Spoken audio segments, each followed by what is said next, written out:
বন্ধুরা, এগুলো কি বলুন তো? এগুলো দেখে চিনতে পারছেন?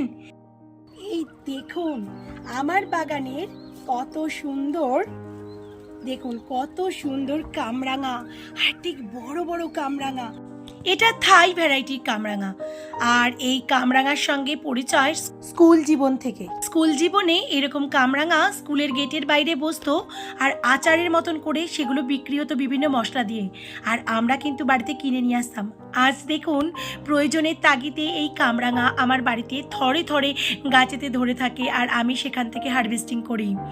কিনে তো আমরা সবাই খেতে পারি, কিন্তু নিজের বাড়ির বাগানের তৈরি সবজি বা ফসল বা ফল, সেগুলোর কিন্তু স্বাদটাও আলাদা, আর পেরে খেতে মজাও আলাদা। আমি তো আমার বাগানের সমস্ত জিনিস প্রতিবেশীদের সাথে শেয়ার করে খাই। তারা খুব আনন্দ করেই আমার এই প্রত্যেকটা জিনিস গ্রহণ করে।